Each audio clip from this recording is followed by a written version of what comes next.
Despite having lived in the French Quarter and been exposed to voodoo, I cannot claim to be an expert.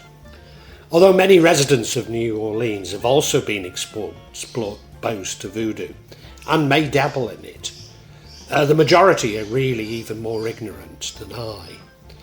This really forms the basis of my vlog. Is voodoo an African religion transplanted to the New World and merged with Catholicism? Or is it the superstitions of people living in New Orleans, loosely based on this African religion? I don't propose to answer this conundrum, but simply to highlight the tensions these different definitions create within its practice in the Big Easy. Not least as the answer very much depends on your cultural experience and background, but probably lies between the two, or more correctly, it's both. The other tension we must be aware of is that New Orleans is a bastion of Catholicism, surrounded by evangelical Christians. And a side which perfectly illustrates this is that when Dixie launched Black and Voodoo beer, the state of Texas attempted to ban it, erroneously claiming it had skeletons on the label. We cannot therefore discount how voodoo, Catholicism, Satanism get convoluted by New Orleans neighbours, such as voodoo involving child sacrifice and orgies. In fact, why does everything evangelists don't understand, nor even care to understand, involve child sacrifice and orgies? Nor indeed can we discount how such misconceptions influence those who believe that they have some knowledge of voodoo, including those who merely dabble in it.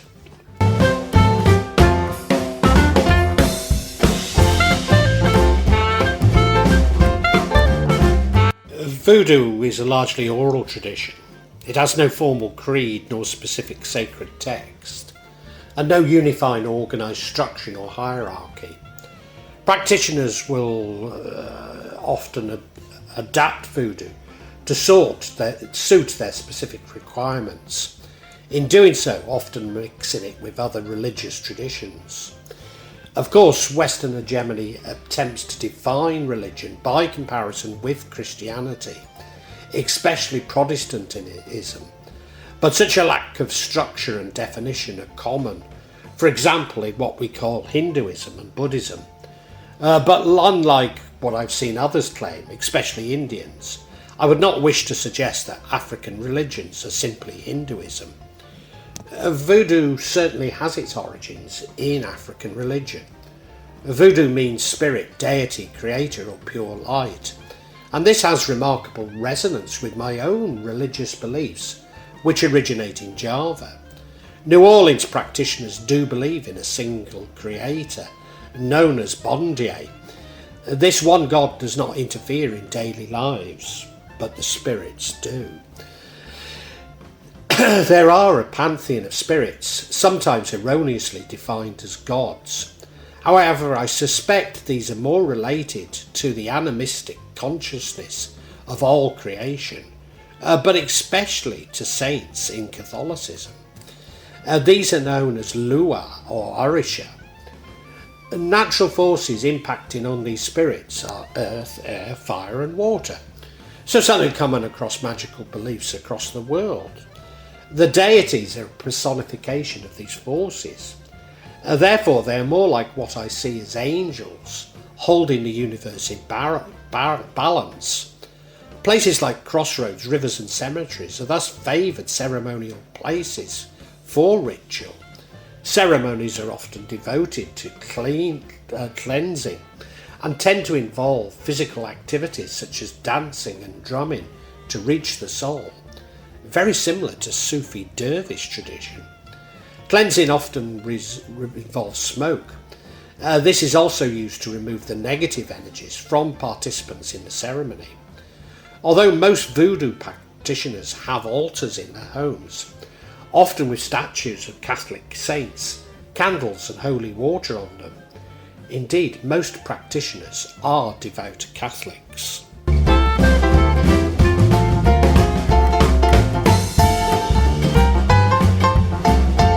priests and priestesses will be devoted to one or other of these lua.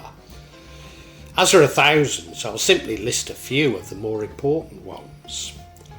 Papa Lebat, or Liba, Lebas, or Lamba Limba, the intermediary between the spirits and man, sometimes seen as a trickster. In Haiti is associated with Saint Lazarus. He must be invoked first at the beginning of every ritual, since he is thought to be the channel through which other spirits can be contacted, and indeed the channel through which other lewa can commune with humans. Papa Lebat is the gatekeeper between the mortal and supernatural worlds, and has the power to either grant or refuse humans the means to contact the spirits.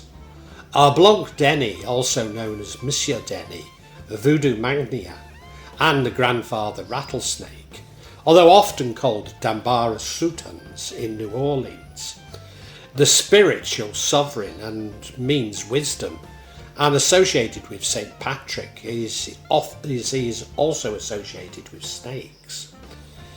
Dembara is thought to have been a primordial father of early life and creation. He is depicted as an enormous white serpent, and thought to have shed his skin to form the mountains and valleys of the earth, and shaped the heavens with the coils of his body. Dambara resides between the earth and the sea, in constant movement, roaming the landscape of his making. Augu, spirit of war and metal, is associated with St. James Major. Darant Samedi, or Baron Samedi, or Papa Gede, spirit of the dead and magic. It is worth mentioning, however, that death is not seen as an ending, but part of a cycle.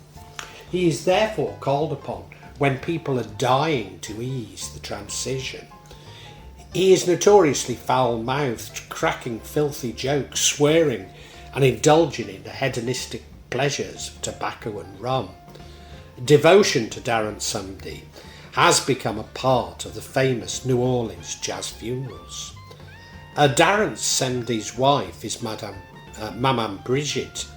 Maman Brigitte is unique in the voodoo pantheon, being the only lewa whose roots do not extend back to Africa. Maman Brigitte's roots can be located in Ireland. She's associated with St. Bridget of Kildare, and like her Catholic counterpart, she is thought to be a powerful healer and protector, particularly of women. Maman Bridget may also be associated with the Celtic pagan goddess Bridget, thought to be the pre-Christian forebear of Saint Bridget.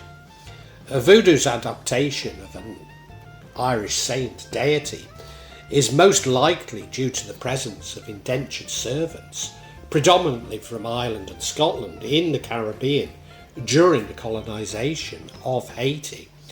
It seems that these indentured servants may have shared some of their beliefs and traditions with enslaved Africans, with whom they lived alongside. Like her husband, Maman Brigitte is believed to be capable of curing any illness, unless of course she decides to alleviate the mortal suffering by claiming for them for the afterlife instead. Protecting and nurturing, Maman Brigitte is often called upon by mortal women, especially mothers and pregnant women, to keep them safe and to ease the pain of childbirth. She is also sometimes called upon by women to protect them from physical harm and abuse. Her reputation for wrathful punishment of wrongdoers is legendary. Oya, the goddess of air, winds and hurricanes, is associated with Saint Teresa and Saint Catherine. Ashuru, or Ocean, goddess of rivers and waters, who is probably the same as a deity called Samunga, called upon by practitioners in Missouri when they were collecting mud. Yamyeya, however, is the spirit of the ocean. The Lee, Grand Zombie, whose name meant great god or great spirit. The term zombie derives from the Congo Bantu term Zambi, which means god. According to the Bantu creation story. Zambi is the creator god. Like Lee Grand Zombie is a major serpent spirit of worship amongst the New Orleans Voodooists. Women often dance with serpents to represent the spiritual balance between the genders. Voodoo rituals in New Orleans almost always include a snake dance to celebrate the link to the ancient knowledge. Monsieur Antoine Assanquet, also known as Onson Kere, Onsa Tia, or Yonsu, is associated with good fortune. Erzuli, also known as Ezili, is a slightly different concept in Lewa, and not an individual, but a family of water-dwelling Lewa that represents femininity, beauty and sensuality in their numerous aspects. The two most prominent Ezulis are Ezili Dantor and Azli Freda. Azli Freda is believed to be somewhat vain and flirtatious spirit, presiding over sensuality and romantic love. She's generally depicted as a beautiful woman with black or brown skin, bedecked with jewellery and adorned with a crown of luscious hair. Ezili Freda enjoys a scandalous existence, keeping a company of 3 lovers within the Lewa pantheon, Dumbala, Oguru and Gedi Nimbo. She does not limit her sexual exploits to the other Lewa. Like Baron Samdi, amongst several other Lewa, Ezili Freda also likes romance and to seduce humans. In fact, she is also said to have a fondness for human lovers, both female and male. Ezli Dantor, meanwhile, is head of the Ezuli family. She is most often depicted as a regal woman with 2 scars on her cheek, and is syncretized with the Black Madonna of Chetaskawa. Associated with motherhood and protection, Ezli Dantor is especially revered in Haiti. She is thought to have been one of the guiding spiritual forces amongst the rebels in the Haitian Revolution. Monsieur Agusu, or Vert Agusu, is also associated with love. Veritique is a spirit associated with causing illness. Monsieur Dembras is linked to death. Charlo is a child deity. Jean Monkombala is also known as Kambala. Each of these spirits are represented by a symbol, a verve, like a sigil. By mastering these spirits, it's possible to master the physical world. Heaven and hell are not seen as removed, but a part of this world. Thus, good and evil are seen as natural. The evil is relative. For example, racism and genocide are evil, but magic isn't necessarily. In common with tantric practices, the aim of marriage ceremonies is to get one of these deities to possess oneself, through which the spirit can heal or confer blessings. The possessed individual will be called the horse. Unlike traditions I'm more familiar with, these spirits leave the horse after the ceremony.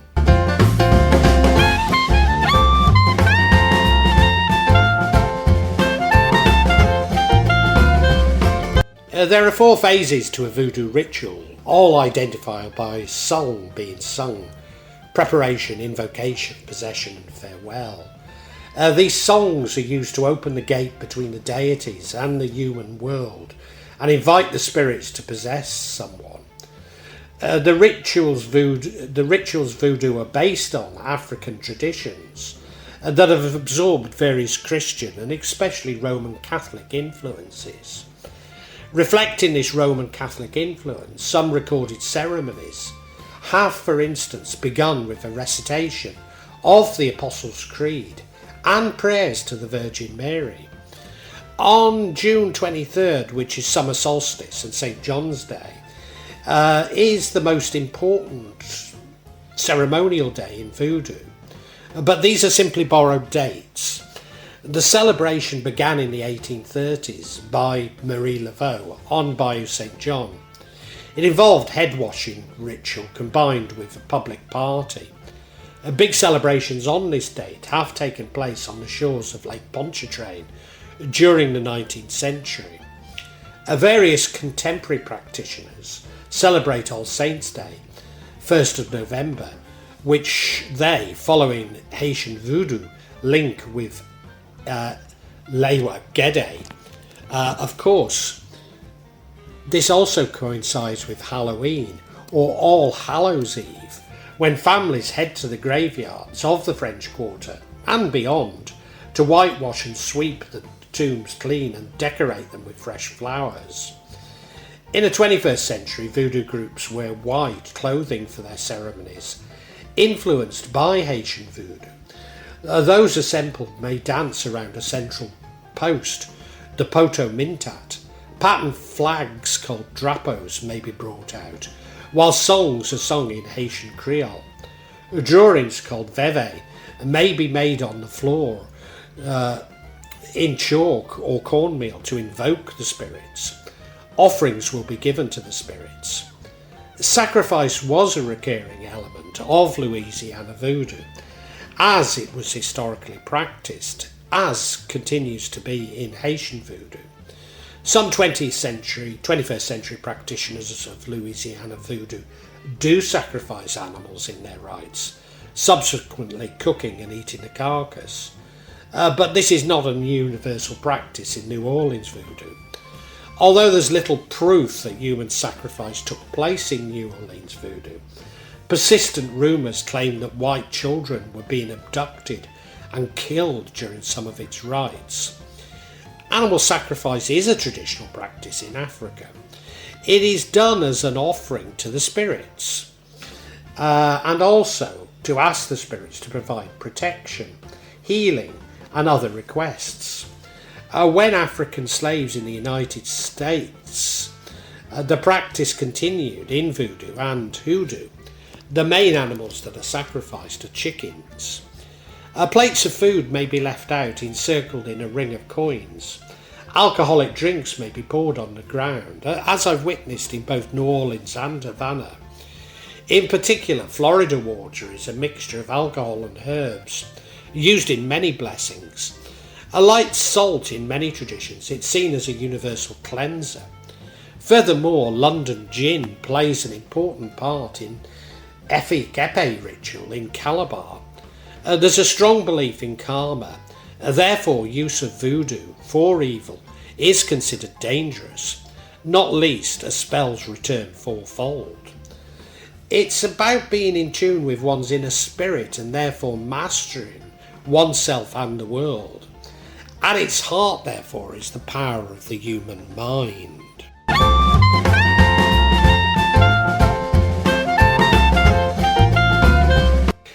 From the early 18th century, enslaved West Africans, the majority of them from Bambara and Congo, were brought to the French colony of Louisiana. Their traditional religions would have been syncretized with Roman Catholic beliefs of the French. This continued as Louisiana came under Spanish control and was then purchased by the United States in 1803. From southwest Nigeria, the Yoruba people brought Santeria to Cuba and Colombe and Umbanda to Brazil, whilst voodoo originated in Benin and spread to the Caribbean, especially Haiti. Essentially, these are very similar beliefs. Whilst I cannot claim any expertise on Santeria, I have witnessed it in Cuba, especially its music. Certainly I'm aware of many superstitions in Cuba which were derived from it. Furthermore, I cannot say that I'm knowledgeable about Yoruba magic, but I am somewhat about Efikepe following a visit to Calabar. It was used as a social and legal code, with transgressors being made into slaves. Hence, when Liverpool slavers came, the Efik sold their criminals into slavery. So profitable was this trade that the Afik began capturing neighbouring tribes to sell into slavery. I was also struck by how popular Freemasonry was in Calabar, which seemed to have merged with Ekepe, not least as my own uncle was a Liverpool Grand Master. This Ekepe strongly influenced Abuku in Cuba and Florida, which also has strong parallels with Freemasonry. From Benin, the religion merged with Catholicism in the Caribbean. In Haiti, a more aggressive voodoo developed from the context of the brutality of slavery. When this moved to New Orleans, it also merged with the African spiritual traditions and Western magical tradition. Voodoo is very much a part of the Haitian Revolution, and following this there was an influx of slaves from Haiti. But New Orleans attempted to reduce the number of slaves from Haiti, fearing a slave revolt in Louisiana. According to legend, the first meeting place of the voodoo practitioners in New Orleans was an abandoned brickyard in Dumaine Street. Those meeting here faced a police disruption, and so further meetings took place largely in Bayou St. John and the shores of Lake Pontchartrain. The religion probably appealed to members of the African diaspora, whether enslaved or free, who lacked the recourse to retribution for the poor treatment they received. Voodoo probably spread out from Louisiana into the African American communities throughout the Mississippi River, as there are 19th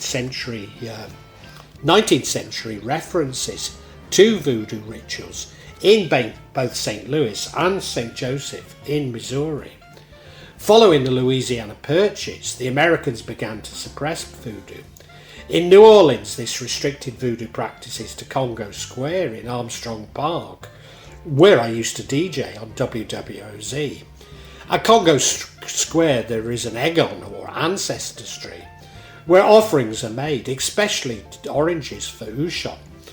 Also coins left for the ancestors and shells to Yamania. This forced voodoo underground, and hence its seemingly occult nature. But voodoo was kept alive largely by women. Indeed, it is a matriarchal religion.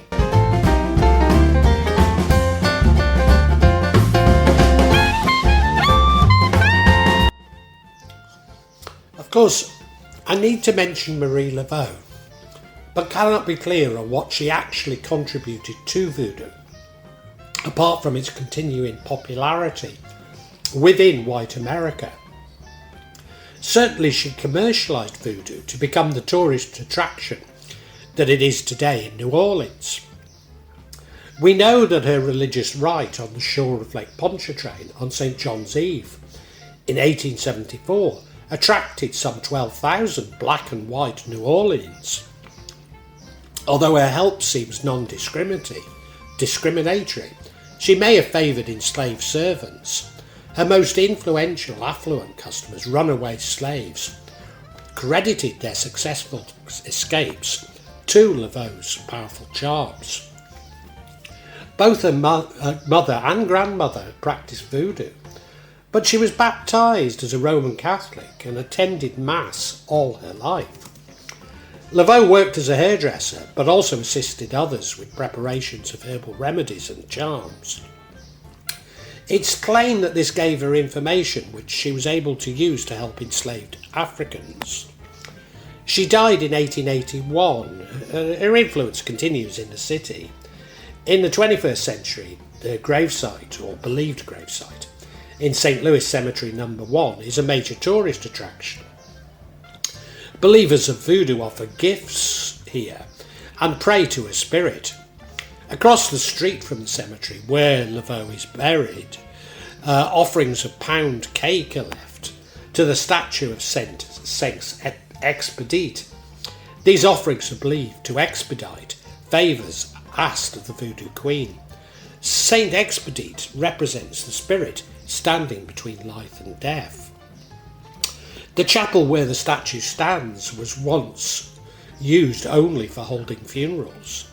Marie Laveau continues to be a central figure of Louisiana voodoo and of New Orleans culture. Gambles shout her name when throwing dice, and multiple tales of sightings of the voodoo queen have been told. Those visiting her tomb, which is highly restricted now, turn around 3 times and knock 3 times.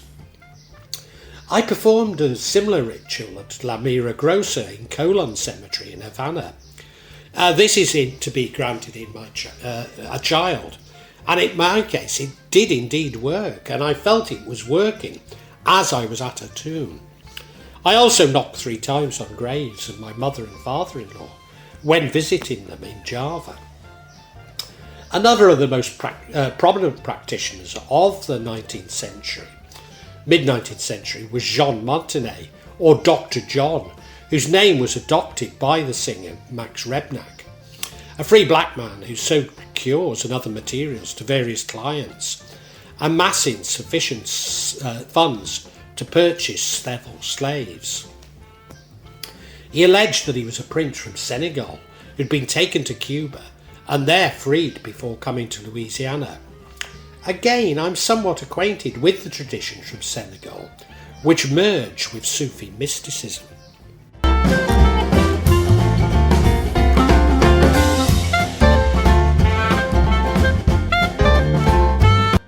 A related term is hoodoo, which may originally have been synonymous with voodoo. Over time, hoodoo came to describe the brand of African-American supernaturalism found along the Mississippi, entailing the use of charms and spells that made little reference to deities, and therefore is removed from the religion of voodoo. However, in New Orleans, hoodoo displays more Roman Catholic influences than hoodoo elsewhere in the Protestant southern states. Specialists in hoodoo, known as doctors or workers, often worked out of their homes or shops, providing gree-gree, powders, oil, perfume and incense to clients. Such practices concerned the Anglo-Protestant elite, with regulations being introduced to restrict various healing and fortune practices in the city, resulting in many hoodoo practitioners being convicted and either fined or imprisoned in the first half of the 20th century.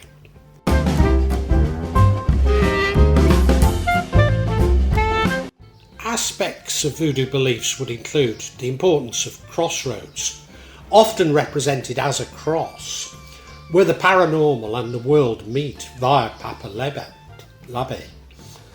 In West Africa, amongst the Yoruba, blood sacrifices are left for Eshu Elegba at the crossroads. The crossroads is a spiritual door to the spiritual realm where Eshu Elegba resides. The skull symbolises the ancestors, with ancestor worship being very important. This appears to be derived from the Congolese slaves, for whom ancestor worship was central to their beliefs. Saint Anthony of Padoue is the patron saint of the Congo and is linked to the predominantly Congo-descended population of New Orleans. The snake represents Dembara Sutons and therefore wisdom.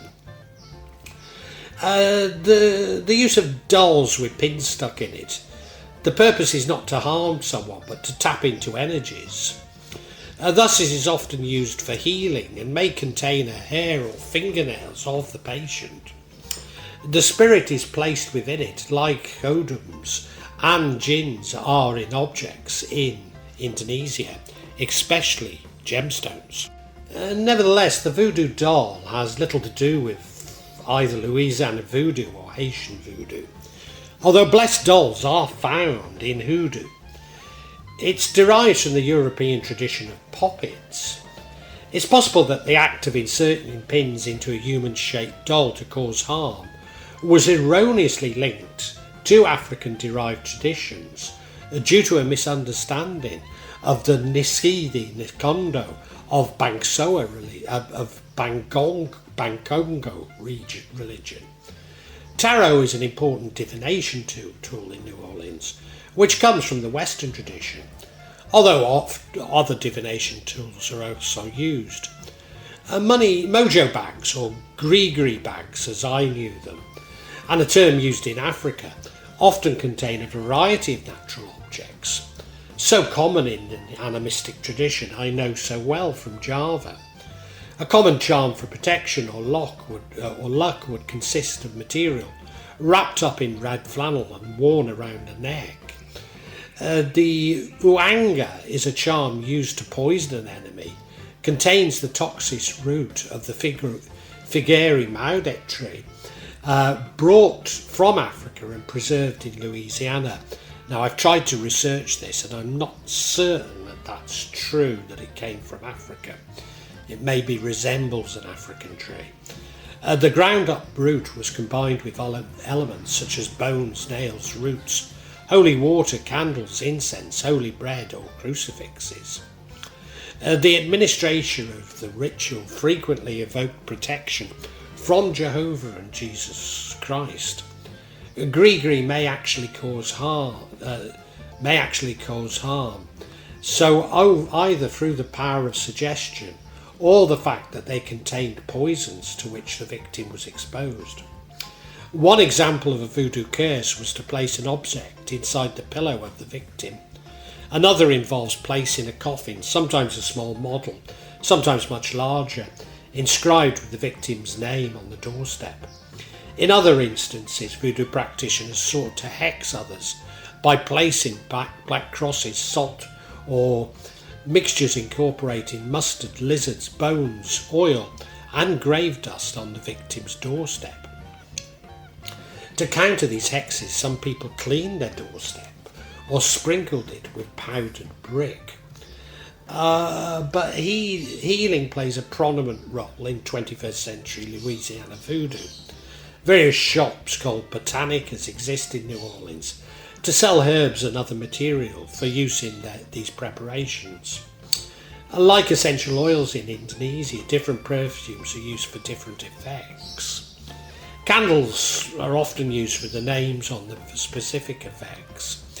In New Orleans superstition, red candles are used for love, pink candles are used for peace, black candles for black luck to others, and green candles are for money.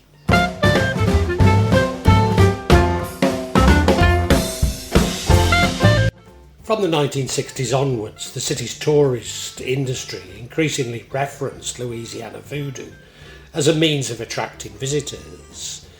In 1972, Charles Gandolfo established a tourist-orientated New Orleans Historic Voodoo Museum. Several companies also began providing walking tours of the city, pointing out locations alleged to have a prominent role in the history of voodoo, and in some cases staging voodoo rituals for paying onlookers. One company, Voodoo Authentica, began organising an annual voodoo fest in Congo Square each Halloween, involving various stalls selling food and paraphernalia and a public voodoo ceremony. Obviously, the more salacious aspects of what tourists believe voodoo is exploited in New Orleans.